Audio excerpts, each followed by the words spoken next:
अगस्ती बंद पाडण्यासाठी काही जण सरसावले असून त्यांचे मनसुबे यशस्वी होऊ देणार नाही. आम्ही अगस्तीसाठी काढलेले कर्ज फेडण्याची आमच्यात ताकद असून ते आम्ही फेडणारच. मात्र खोटे-नाटे अर्ज पाठवून काड्या करणाऱ्यांनी आपले धंदे बंद करावेत. संचालक मंडळाने माझ्याकडे राजीनामे दिले असून ते नसतील मी एकटा अगस्तीमध्ये का राहू? मात्र ज्यानं कधी पिठाची गिरणी चालवली नाही त्याने आमच्या संचालक मंडळावर आरोप करून अगस्ती कसा चालवायचा हा सल्ला देऊ नये. आम्ही 25 वर्षे अगस्ती अनेक संकटांना तोंड देत चालवलं आहे. शेतकरी हिताचे काम कोणी करीत असेल तर शेतकरी सभासदांनी सांगावे. ते म्हणतील त्यांच्या ताब्यात कारखाना देऊ. मात्र चुकीच्या माणसांमुळे शेतकऱ्यांचे नुकसान होणार असेल तर मुळीच सहन करणार नाही. जशास तसे उत्तर देण्यास आमची तयारी आहे, असे माजी मंत्री व अगस्ती कारखान्याचे संस्थापक अध्यक्ष मधुकर पिचड हे बोलले आहेत. अगस्ती कारखाना येथे पत्रकार परिषदेत ते बोलत होते. यावेळी उपाध्यक्ष सीताराम गायकर, माजी आमदार वैभव पिचड, मीनानाथ पांडे, महेश नवले, प्रकाश मालंजकर व सर्व संचालक, कार्यकारी संचालक एकनाथ शेळके उपस्थित होते. यावेळी उपाध्यक्ष सीताराम गायकर यांनी अगस्तीबाबत अहवाल मांडला. विजय देशमुख, दशरथ सावंत यांचे नाव न घेता अगस्तीला कर्ज देऊ नका हे जिल्हा बँकेला कळवतात, चौकशी लावतात. मात्र त्यांनी लक्षात ठेवावे, असे कराल तर कारखाना बंद पडेल व हे तुमच्यामुळे घडेल. यावेळी शेतकऱ्यांना उत्तरे तुम्ही द्या. आम्ही सर्वजण राजीनामे देत आहोत. तर मीनानाथ व महेश नवले यांनी विरोधकांचा खरपूस समाचार घेतला. यावेळी आभार सीताराम गायकर यांनी मांडले. आताच्या ठिकाणी माझ्या अगोदर आदरणीय गायकर पांडे साहेब यांनी कारखान्याच्या संपूर्ण आर्थिक परिस्थितीचा आलेख आपल्या सर्वांसमोर मांडलेला आहे. गेल्या अनेक दिवसापासून अकोले तालुक्यामध्ये काही सभासद मंडळींतून सातत्यानं कारखान्याच्या व्यवस्थापनावर आणि संपूर्ण कारभारावर काही प्रश्नचिन्ह निर्माण करण्याचं काम आपल्या माध्यमातून समाजासमोर करण्याचं काही मंडळी प्रयत्न करत आहेत. गेली 7-8 महिन्यापासून त्यांचा तो प्रयत्न चालू होता. परंतु कोरोनाचा अत्यंत महामारीचा प्रचंड काळ आणि अत्यंत मोठा हंगाम या ठिकाणी आपल्याला यशस्वीपणे पार पाडायचा होता आणि म्हणून आदरणीय संचालक मंडळ, आदरणीय साहेबांच्या नेतृत्वाखाली आपण त्याकडे दुर्लक्ष केलं. परंतु आता मात्र ते सगळं सहनशीलतेच्या पलीकडे गेलंय असा सर्व संचालकांचा एकमताने सूर आला. त्यामुळं या सर्व प्रश्नांना आपण उत्तरं दिली पाहिजे. नाहीतर समाजामध्ये एखादी गोष्ट वारंवार जर आपण मांडत राहिलो की खरी की खोटी, जरी सत्यता तपासायला वेळ लागला परंतु ती एकच बाजू सातत्याने जर मीडिया समोर लोकांसमोर मांडत राहिलो त्याच्यामध्ये तथ्यांश आहे असा समज जनतेचा होत असतो. आणि म्हणून काल या 4-5 दिवसामध्ये 2-3 वेळा सर्व संचालक मंडळ बसले. साहेबांची तब्येत बरोबर नव्हती तरी बाकीचे सर्व संचालक मंडळ या सगळ्या प्रश्नांना उत्तर आपण दिले पाहिजे यासाठी एकमतानं सर्व संचालक मंडळाची या ठिकाणी भूमिका झाली. मला सुद्धा या निमित्ताने हेच मांडायचं आहे की अगस्ती कारखाना ही या तालुक्याची कामधेनू आहे. 1992 सालापासून आज 2021 इतक्या प्रदीर्घ काळामध्ये या कारखान्याने या तालुक्यातील शेतकऱ्यांची आणि सभासदांची सेवा केलेली आहे. मला एक गोष्ट नम्रपणे सांगायची आहे की ज्या मंडळींनी या ठिकाणी आरोप करतायत आमचे मित्र आहे, आमच्याशी संवाद त्यांचा असतो, परंतु त्यांनी कर्जाची जी काही आकडेवारी या ठिकाणी दिली ती आकडेवारी गायकर साहेबांनी आता त्यांच्या संपूर्ण विवेचनामध्ये या ठिकाणी मांडलेली आहे. याची वस्तुस्थिती आहे. परंतु वस्तुस्थितीचं विडंबन कसं करायचं, याची पद्धतशीर मांडणी समाजासमोर कशी करायची याची एक वेगळी हातोटी समोर ठेवून या मंडळीने अगस्तीच्या प्रशासनाला बदनाम करण्याचं काम मागील काही काळात केलं. आम्ही जरूर मान्य केलं 350 कोटी रुपये आपल्या कारखान्यात कर्ज आहे. 350 कोटी रुपये कर्जाची विगतवारी गायकर साहेबांनी या ठिकाणी केलेली आहे. त्याच्यामध्ये 181 कोटी रुपये आपल्यावर क्लेमचं कर्ज आहे, म्हणजे कर्ज मागणी कर्ज आहे आणि त्याच्या अगेन्स्ट 191 कोटी रुपयाची साखर आहे. म्हणजे 350 कोटी कर्जामधून जवळपास 191 कोटी रुपये जर वजा केले तर 250 कोटी रुपये कर्ज फक्त टोळीनं सगळं वाटलं गेलं. हा जो काही एक वेगळा वाईट विषारी प्रचार ह्या तालुक्यामध्ये ही काही सभासद मंडळी करतायत आणि म्हणून सगळं संचालक मंडळाने गेली 4-2 दिवसापासून चेअरमन साहेबांना आणि सगळ्यांना म्हणतोय असं वातावरण निर्माण होऊन हा कारखाना जर बंद पाडणार असेल तर ते आपोआप आमच्याकडे येतात. आम्ही राजीनामे द्यायला तयार आहोत तुमच्याकडे. कोण चालवित असेल आमच्यापेक्षा कर्ज न घेता बँकेकडून याचा कडेलोट थांबवणारे कोणी जर असतील आणि ते जर चालून करीत असतील तर त्यांच्याकडे सुपूर्त करायची आमची तयारी आहे.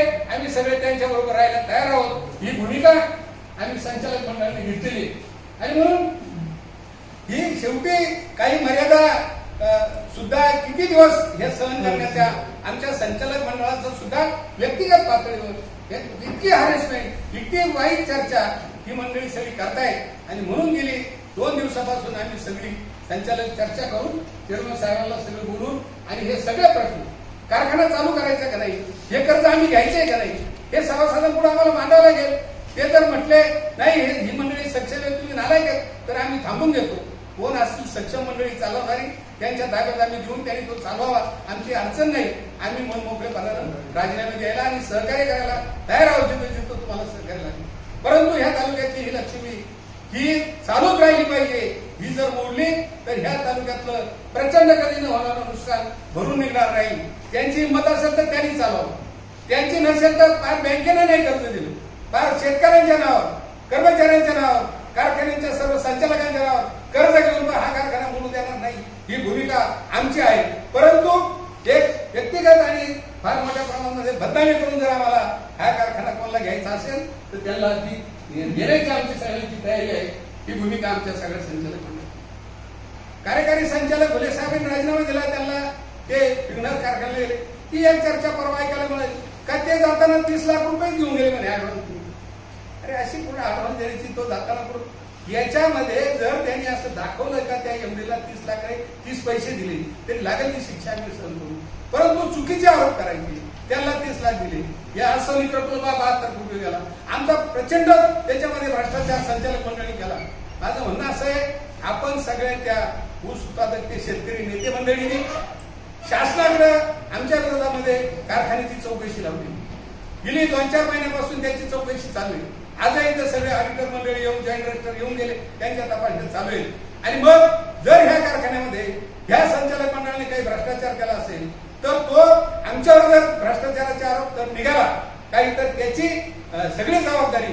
कारण प्रत्येक वेळेस कर्ज घेताना संचालक मंडळाच्या सह्या आमच्या 100 रुपयाच्या स्टॅम्पवर आम्ही त्याच्या सह्या दिलेल्या आहेत. त्याची जबाबदारी आम्ही सगळ्या संचालकांनी स्वीकारलेली. आणि म्हणून जर आमच्यावर त्याची काही निघालं आरोप, आम्ही केलेला भ्रष्टाचार, तर ते आमच्या जमिनीची लिलाव करून ते त्याच्यामध्ये परतफेड करून घ्यावी. मग एकीकडे ही कारखान्याची तुम्ही चौकशी लावताय, ती चौकशी होऊ द्या, काय व्हायचं त्यांचं संचालक म्हणून ती असून सुद्धा दररोज काही ना तरी पत्रकार परिषदेच्या ही माहिती मागव, ती माहिती मागव, हे आरोप कर, ते आरोप कर, भ्रष्टाचार सिद्ध होऊ द्या ना आमच्यावर. केली ना तर आपण आयुक्तांनी लावली, त्याची चौकशी लावलेली, त्याचे ऑडिटर नेमलेले, सगळे दप्तर आम्ही त्यांच्याकडे दिलेले आहे. आणि म्हणून त्याच्यामध्ये दोषी असतील तर त्याचं ते आमच्यावर ते निघेल, त्याची आम्ही सामोरं जायला त्याला आम्ही तयार आहोत. परंतु निष्कारण ह्या कारखान्याची ह्या तालुक्यामध्ये, गरीब तालुका, आदिवासी तालुका, परत ह्या तालुक्यामध्ये कारखाना होणे नाही. या वर्षी जर तो बंद पडला आणि एवढ्या मोठ्या प्रचंड कर्ज आपण त्याच्यावर हे चालू करण्यासाठी घेतलेले नवीन प्रकल्प, आसोनी प्रकल्प आपण केलेला आहे, आणि म्हणून ते जर चाललं नाही तर प्रचंड नुकसान या तालुक्यात होईल आणि तो कारखाना बंद होईल आणि तो त्याचे निम्मे पैसे होते. अशा परिस्थितीमध्ये ही भूमिका आम्ही सभासदांपुढे मांडण्यासाठी तुमच्या माध्यमातून तुम्हाला हे सगळं समजावं. कारण तुम्ही त्याच्या पुढं जे कोणी आमच्या सभासदांपुढे जात आहेत आणि म्हणून तुम्हालाही त्याची उत्तरं आमची माहिती असली पाहिजे. आणि म्हणून ही माहिती आपण दिली. कारखान्यानं खूप उपक्रम या सगळ्या अडचणीमध्ये, काही प्रकल्प राबवण्याची क्षमता नाही, आर्थिक क्षमता, अनेक अडचणी, फार अगदी FRP देण्यासाठी सुद्धा नाही, तरी सुद्धा ह्या तालुक्यामधला ऊस आणला पाहिजे.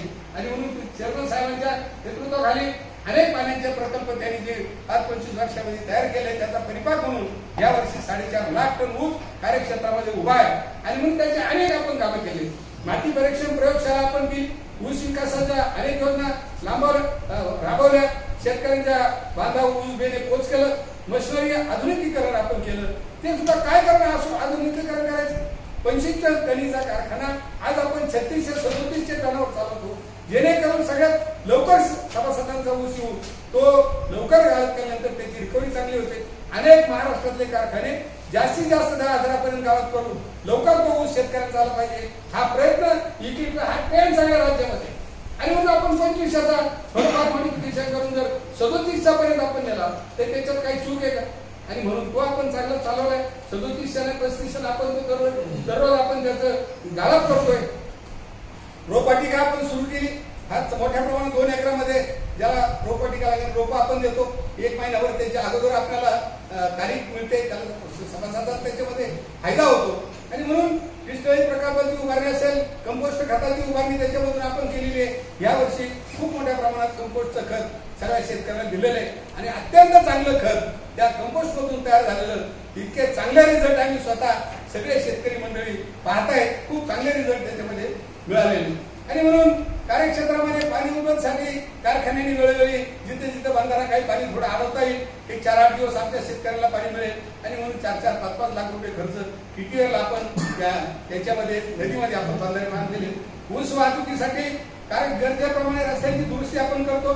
कामगारांना मोठ्या प्रमाणात मेडिक्लेम आपण घेतलेला आहे. 3 लाखाचा कोरोनाच्या पार्श्वभूमीवर आम्ही सगळ्या कामगारांचे मेडिक्लेम 3 लाखापर्यंत घेतलेले.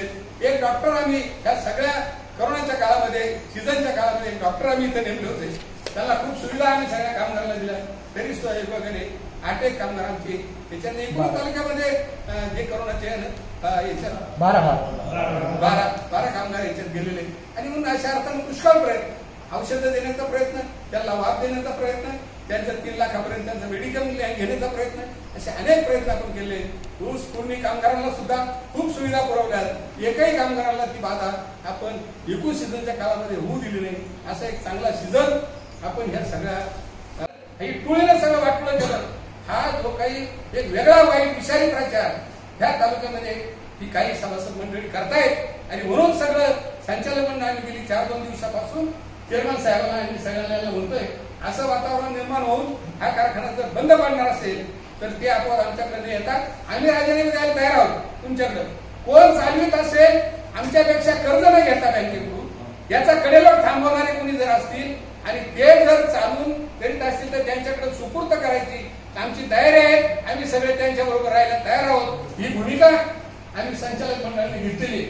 आणि म्हणून ही शेवटी काही मर्यादा सुद्धा किती दिवस हे सहन करण्याच्या आमच्या संचालक मंडळाचं सुद्धा व्यक्तिगत पातळीवर इतकी हॅरेसमेंट, इतकी वाईट चर्चा ही मंडळी सगळी करतायत. आणि म्हणून गेली 2 दिवसापासून आम्ही सगळी संचालक चर्चा करून चेअरमन साहेबांना सगळं बोलून आणि हे सगळे प्रश्न, कारखाना चालू करायचा का नाही, हे कर्ज आम्ही घ्यायचंय का नाही, हे सभासदांपुढे आम्हाला मांडावं लागेल.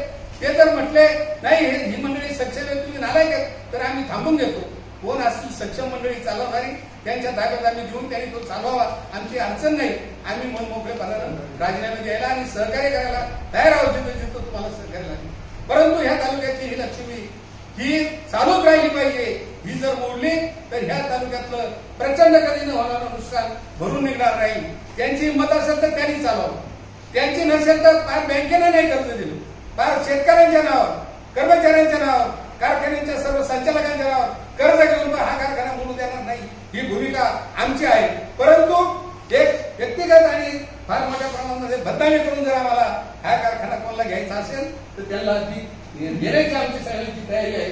ही भूमिका आमच्या सगळ्या संचालक मंडळ, कार्यकारी संचालक भोले साहेबांनी राजीनामा दिला, त्यांना ते विघ्नर कारखान्याला गेले. ती एक चर्चा परवा ऐकायला मिळेल का ते जाताना 30 लाख रुपये घेऊन गेले म्हणे ऍडव्हान्स. अरे अशी कुठे ऍडव्हान्स द्यायची, तो जाताना कुठं. याच्यामध्ये जर त्यांनी असं दाखवलं का त्या एमडीला 30 लाख 30 पैसे दिले तरी लागेल ती शिक्षा आम्ही सहन करू. परंतु चुकीचे आरोप करायचे, त्यांना 30 लाख दिले, या असं 72 कोटी गेला. आमचा प्रचंड त्याच्यामध्ये भ्रष्टाचार संचालक मंडळी केला.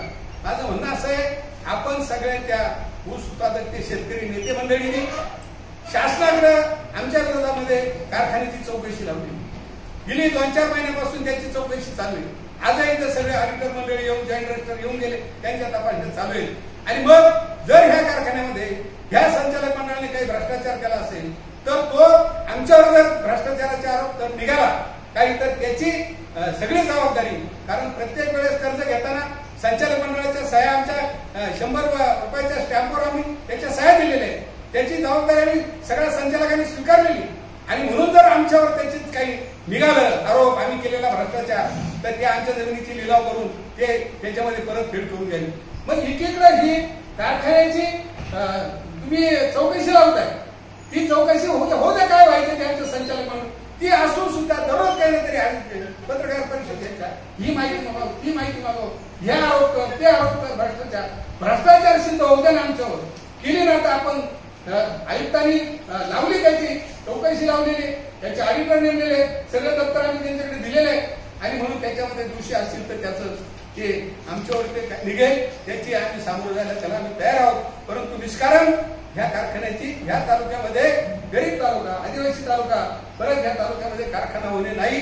या वर्षी जर तो बंद पडला आणि एवढ्या मोठ्या प्रचंड कर्ज आपण त्याच्यावर हे चालू करण्यासाठी घेतलेले आहे, नवीन प्रकल्प आसोनी प्रकल्प आपण केलेला आहे, आणि म्हणून ते जर चाललं नाही तर प्रचंड नुकसान या तालुक्यात होईल आणि तो कारखाना बंद होईल आणि तो त्याचे निम्मे पैसे होईल. अशा परिस्थितीमध्ये ही भूमिका आम्ही सभासदांपुढे मांडण्यासाठी तुमच्या माध्यमातून तुम्हाला हे सगळं समजावं, कारण तुम्ही त्याच्या पुढं जे कोणी आमच्या सभासदांपुढे जात आहेत आणि म्हणून तुम्हालाही त्याची उत्तरं आमची माहिती असली पाहिजे, आणि म्हणून ही माहिती आपण दिली. कारखान्यानं खूप उपक्रम या सगळ्या अडचणीमध्ये, काही प्रकल्प राबवण्याची क्षमता नाही, आर्थिक क्षमता, अनेक अडचणी फार अगदी FRP देण्यासाठी सुद्धा नाही, तरी सुद्धा ह्या तालुक्यामधला ऊस वाढला पाहिजे. आणि म्हणून चेअरमन साहेबांच्या नेतृत्वाखाली अनेक पाण्याचे प्रकल्प त्यांनी जे 25 वर्षामध्ये तयार केले, त्याचा परिपाक म्हणून या वर्षी 4.5 लाख टन ऊस कार्यक्षेत्रामध्ये उभा आहे. आणि म्हणून त्याचे अनेक आपण कामं केली. माती परीक्षण प्रयोगशाळा आपण केली, ऊस विकासाच्या अनेक योजना राबवल्या, शेतकऱ्यांच्या बांधावर ऊस बेने पोच केलं, मशिनरी आधुनिकीकरण आपण केलं. ते सुद्धा काय करणं, असं आधुनिकीकरण करायचं. 25 टनीचा कारखाना आज आपण 3637 टनावर चालवतो, जेणेकरून सगळ्यात लवकर सभासदांचा ऊस येऊन तो लवकर गाळप केल्यानंतर त्याची रिकव्हरी चांगली होते.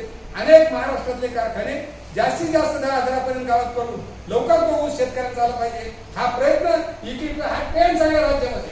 आणि म्हणून आपण 25चा थोडंफार मॉडिफिकेशन करून जर 37चा पर्यंत आपण नेला तर त्याच्यात काही चूक आहे का? आणि म्हणून तो आपण चांगला चालवलाय. 37 आणि 35 आपण दररोज आपण त्याचं गाळप करतोय. रोपवाटिका आपण सुरू केली, आज मोठ्या प्रमाणात 2 एकरामध्ये ज्याला रोपवाटिका लागेल रोप आपण देतो. 1 महिन्यावर त्याच्या अगोदर आपल्याला तारीख मिळते, त्याला सभासदांचा त्याच्यामध्ये फायदा होतो.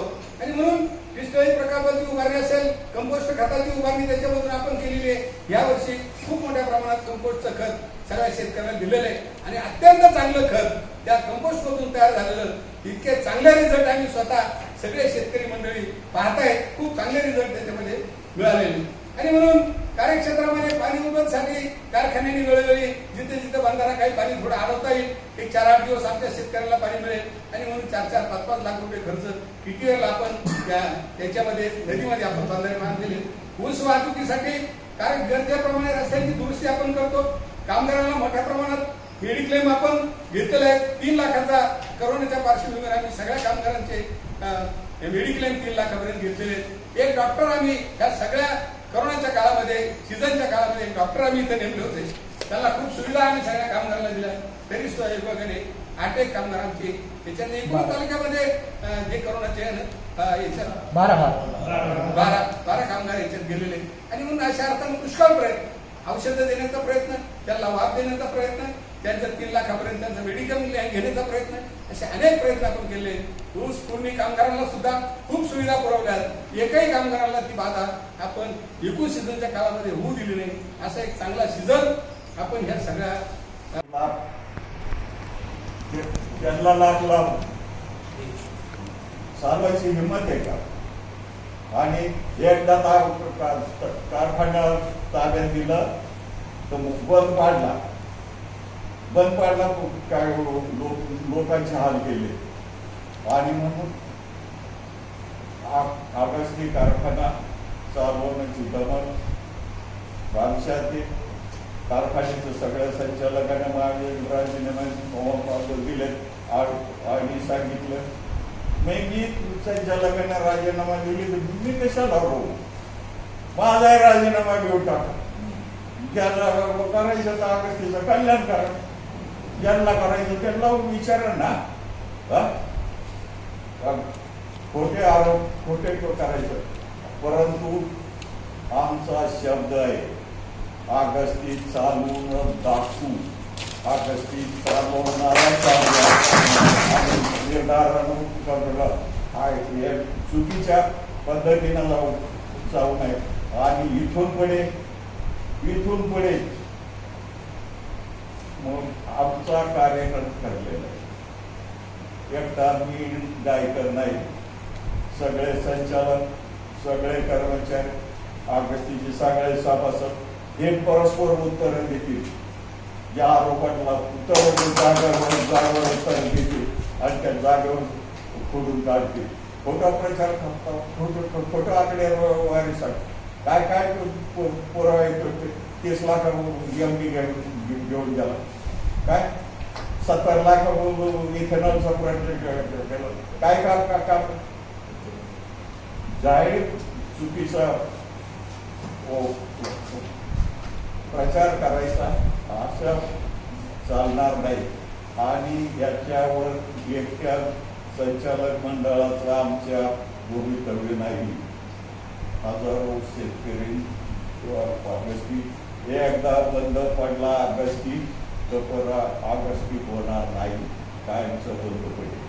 ही संकट आम्हाला दिसते आणि या संकटाला सगळे तालुक्यातले राहणार तुम्ही ज्यानं काढीचं काम नाही, ज्यानं काढीचं ऑगस्टीचं केलं नाही त्याच्या पानावर बातमी छापतात, त्याच्या पानावर काय काय योगदान आहे ऑगस्टीचं.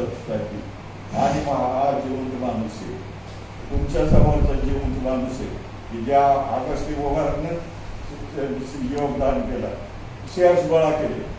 या तालुक्याचा वडील सरपंच होता, या शेतकऱ्याचं खरेदी खत होत नव्हतं, ते खरेदी खत 10 वेळाला घरात चक्रा मारल्या आणि खरेदी गायकर साहेब त्यांचं योगदान आहे. गायकर साहेब सगळं आणि संचालक उभारणी केलेलं काम आणि ज्यांचं योगदान नाही टिकाटी आणि इतकं तिथून मागे सीझन चालू होता म्हणून गप्प राहिलो. त्यांची प्रेस कॉन्फरन्स झाली की दुसऱ्या दिवशी आमच्याकडे यायचं, लिखित त्यांची झाली की दुसऱ्या दिवशी आमच्याकडे यायचं ना आमचं उत्तर ऐकायचं. जास्त तशी उत्तर होते आणि ऑगस्टी मोडू देणार नाही, ऑगस्टी टिकवावीचा आमचा सगळं ऑगस्टीच्या संचालक मंडळाने आमच्यावर विश्वास ठेवलाय, शेतकऱ्यांवर विश्वास ठेवलाय. ते मग 4 महिन्यांना निवडणुका लागणार आहे ना. सगळे वीरांना आव्हान आहे माझं, हे सगळं वीरांना आव्हान आहे ना. हे आरोप संचालक मंडळाचं निवडणूक शेतकऱ्यांकडून तुम्ही करा आणि आम्ही शेतकऱ्यांचं उत्तर देऊ आणि शेतकऱ्याला आमच्या पाठीशी शेतकरी राहील याचा 100% विश्वास आम्हाला आहे की आमचं चुकीचं केलं नाही. आणि ऑगस्टीचं वाचवण्याचं काम करायचं. कुठे ज्याने पिठाची गिरणी उभी नाही केली तर त्याच्या आरोप ऐकायच्या वेळ आली आणि असं चुकीचं तालुक्यात राजकारण होऊ नये आणि ऑगस्टीच्या भूमिकेचं काम करावं. आणि ज्या पांड्यानं सांगितलं बँकेची अडचणी सोडून ना, हे अडचण सोडवायचं काम करायचं आहे आम्हाला करायचं आहे. आणि आम्ही खंबीरपणानं ऑगस्टी बंद करू देणार नाही, ऑगस्टी वाचवण्याचं काम करू. ऑगस्टी शेतकऱ्याचं भूमिका ते खंबीरपणे चालू हेच आमचं संचालक मंडळाचे वतीनं सगळ्याचं विनंती आहे. आणि आमच्यापेक्षा जास्त काम करणारे असतील तर तुम्हाला हात जोडून विनंती, पकडून आणणारे माझे आणावे म्हणून सगळे राजीनामे दूर ताकद देतो कारखाना आणि चालू द्या. आपण चांगलं करणारे आवायचं नसतं, आपल्याला चांगलं करणारं आवायचं नसतं. आपण चुकीच्या पद्धतीनं ज्यांच्यावर विश्वास नाही असं गैरविश्वासावर होऊ नका आणि ऑगस्टी चालवण्याचे कामे मदत करा. ऑगस्टीच्या पक्षीय राजकारण नाही पक्षी राजकारण आणत नाही, त्याच्यामुळं काही नाही. आणि संचालक मंडळाने राजीनामा दिला तर मी तितकं तरी पैसा लावतो आणि हे भवितव्य टिकवायचे आहे. आणि म्हणून आपण सगळ्यांनी ऑगस्टीचा सगळ्या सहकार्य करा हीच तुम्हाला विनंती. आणि पुढचा सीझन उत्तम जाऊ इथे करायचं. धन्यवाद.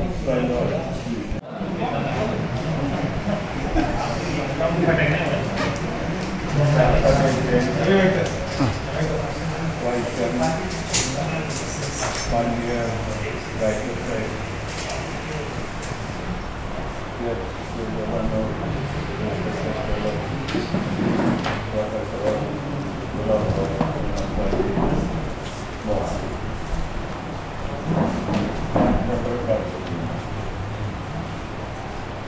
आपण ऑगस्टीच्या भवितव्याचा प्रश्न आहे आणि म्हणून अतिशय गांभीर्यानं याची दखल घेण्याचे प्रश्न आहे. ऑगस्टीच्या मोडतो की बंद होतो असा प्रश्न उभा राहिला. एकदा बंद पडलेला कारखाना चुकीच्या पद्धतीनं बंद पडला आणि चालू करायला मला काय प्रयत्न करावे लागले हे आपल्या सगळ्यांना माहिती. आज अशीच परिस्थिती किंबहुना उद्भवली. या कारखान्याची निर्मितीपासून काय ऑगस्टी कारखाना संगमनेरचा जुना कारखाना घेऊन 12 रुपयांनी ऑगस्टी कारखाना होऊ शकतो हे कैलास दत्त देशमुखांचं मत. आणि म्हणून मी प्रयत्न केला म्हणजे जुनं भांगार काय करायचं ते भांगार घेऊ नका. त्यावेळेला कारखान्याला 1200चं लायसन्स मिळत होतं. 2500 लायसन्स नवीन कारखान्याची झालं. म्हणून नवीन कारखाना आपला आम्ही सादर करून दुसरा करतात. भांगार बांधणार जुन्या कारखान्याला आज 1200 कमी झाला तर ऑगस्टीचे प्रश्न भेटला असता. मला सांगितलं काय करायचं या फरकी पेक्षा तोटा आलं तर जास्त पैसे घाला. हे फरकी देत नाही तर 1 वर्ष आमच्याकडे आले म्हणले गवाही तुझ्याकडे आणि एफआरपीला देणार भाग पडतो.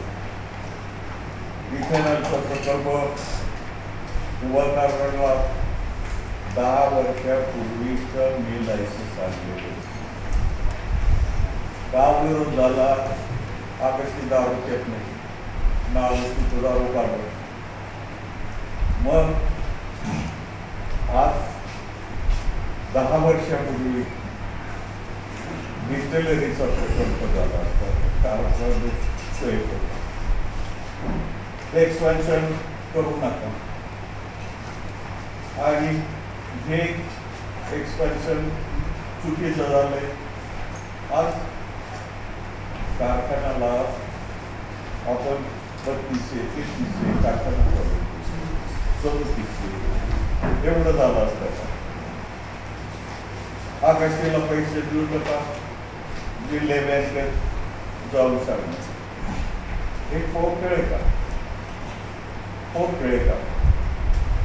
या तालुक्यातल्याच करोडो शेतकऱ्यांना भूमिका याची आम्ही बांधत दिली काम करतो.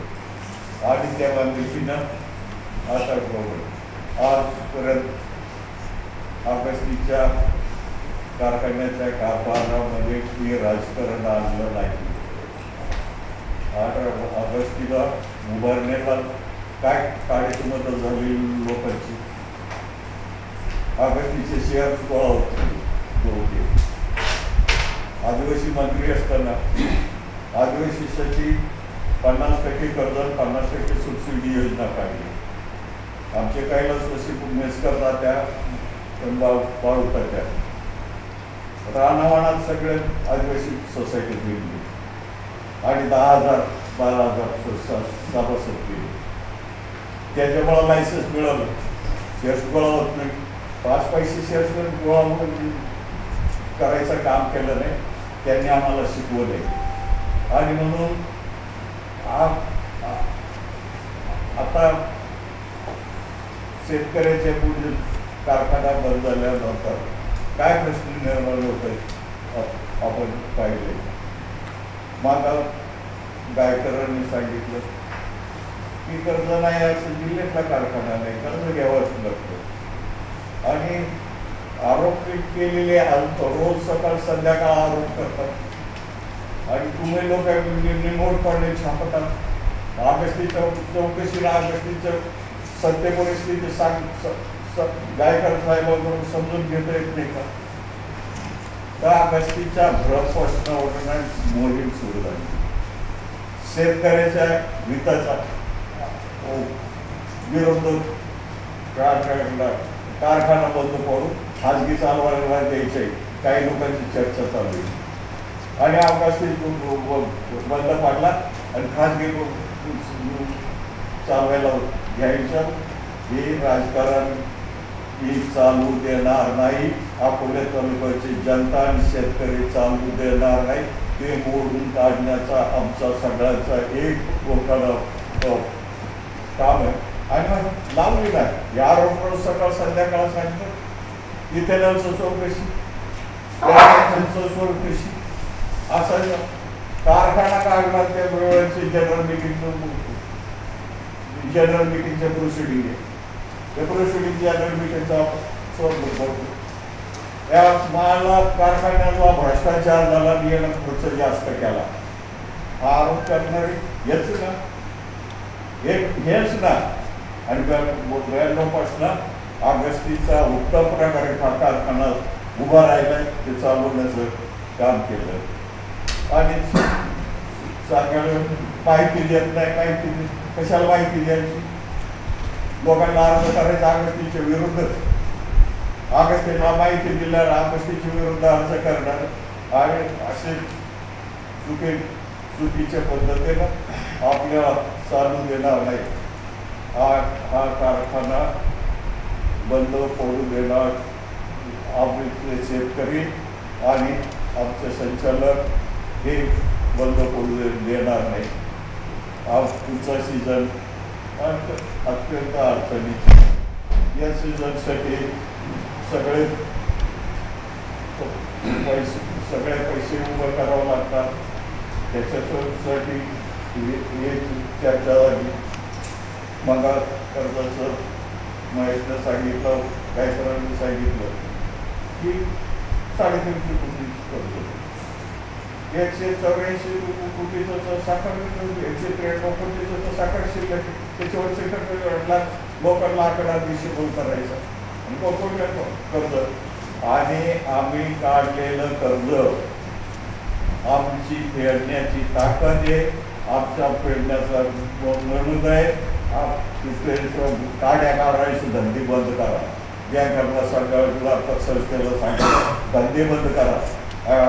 ऑगस्टी चालू दाखवतो आणि ऑगस्टीचा वाटचाल अति अडचणीची. आज ऊस नाही. ऑगस्टीचा आरोप ऊस नाही. आज गायकांना सांगितलं ना त्यांच्या ऊस निर्माण झाला. कोणी केला? या ऊसाला पाणी लागत होतं. कोणी पाणी निर्माण केलं? लागवडीचा कार्यक्रम ऑगस्टीचा कोणी केला? 1.5 लाख टन ऊस पहिल्या वर्षी आहे ऑगस्टीचा. मी भाऊसाहेब थोरातांकडे गेलो. भाऊसाहेब थोरातांना ऑगस्टीची कारखाना चालू केला. जमणार नाही, आमचा ऊस 25,000 टन देतो. हे उत्तर ऐकलेत मी आणि आज ऑगस्टीचा पूर्ण 4.5 लाख टन ऊस निर्माण झालं. पुढच्या वर्षी अजून ऊस 5 लाख टन ऊस निर्माण होतो. आणि ऊस लागवडीचा कार्यक्रम घेतला नाही का काय बोलायचं आणि चुकीचं पसरवायचं काम करू आणि याला सगळ्या संचालक मंडळाला आरोपी सगळ्यांनी माझ्याकडे राजीनामे दिले.